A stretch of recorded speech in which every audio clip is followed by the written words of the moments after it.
Hey Crusaders, I am really just doing a quick video here today in between all of the rain that we have been having to talk about how you see the worlds that you read. It's just something that I've been thinking about. I actually thought about it when I was on holiday, jotted the idea down on a little piece of paper, put it in my pocket and never found it again. I could not find that piece of paper that I jotted things down on. Where did it go? And I completely forgot about the idea, and I was trying very hard to think what was on that piece of paper that was a good idea. Couldn't think of it for a couple of weeks. Suddenly came into my head today, so I'm filming it before I lose my piece of paper again, because I've jotted it down on another piece of paper, because that's what I do. I like doing that. Yes, it's just that when I read, I like to visualize everything that I'm reading. I don't know if this is common, I don't know if everyone does it, or if it's not common. I always assumed that everyone did it, but I don't know. So that is the first question I'm asking people, is do you do this? So you're reading a scene, any scene, and you're just imagining the whole scene playing out in your head. When the people talk, they talk in my head, you know, the author is describing things and it's all popping up there. If suddenly if it's autumn and they say that the trees are falling, if it's autumn and they say that the leaves are falling from the trees, then throughout that scene the leaves will be falling off the trees.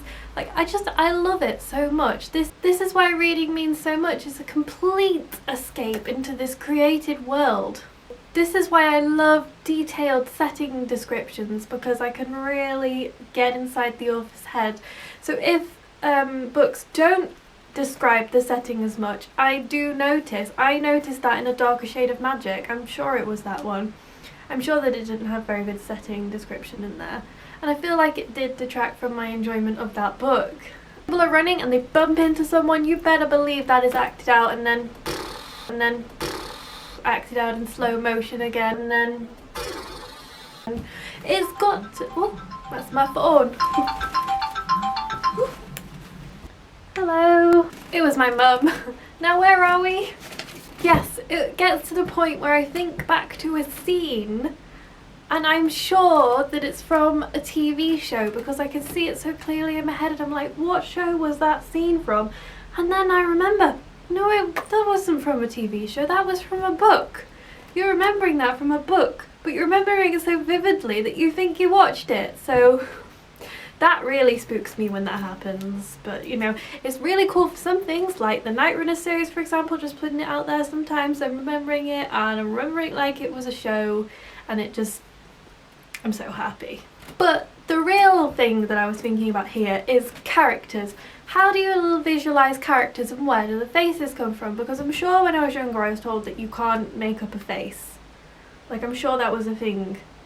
I don't know, is that a thing? I'll give you some examples, because for Harry Potter, for when I first started reading Harry Potter before the films, this, you know, I had Harry down as looking like that and Dumbledore as looking like that, and I'm pretty sure that it was kind of a cartoon version that was playing in my head, which was cool. And then when the films came along, it changed to the actors in the films, because you can't help that, can you? So Harry Potter went from cartoon to real life for me.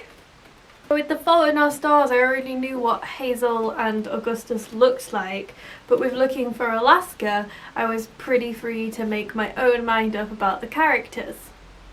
So Twilight, you know, I didn't get to read Twilight before the first film was the trailer. That's how I got into the whole thing in the first place.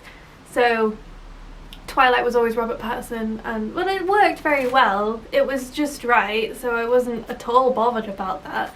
But yeah, once the film version of the TV series has come out, I kind of have to imagine them that way, which I feel like a lot of people do. I feel like it's hard to separate yourself from that. But for other things that haven't had a film, like Promise of Blood, which I just finished reading, I was really free to imagine the characters. And because of the long time I spent with this book, I could really imagine those characters and get into detail. And some of these scenes are fantastic. Up on mountaintops, you're free to do a lot there, and you know, all of the blood and the gore.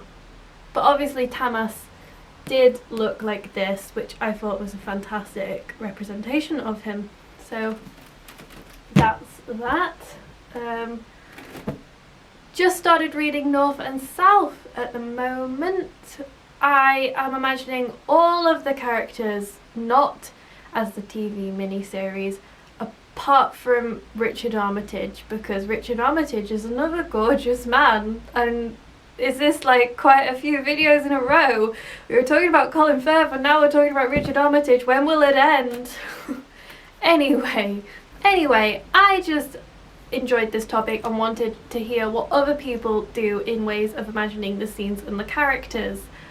Because sometimes I get so involved that I just like to pause the book, close my eyes and just imagine the scene there. Like sometimes I even imagine what I think is going to happen next, which just gets a bit ridiculous because you're supposed to be reading that book, not writing your own novel. What is this telling you, Victoria? You should write your own novel. I should write my own novel. I'm going to be an author. Thank you for watching. Until next time, look in the shadows, guys.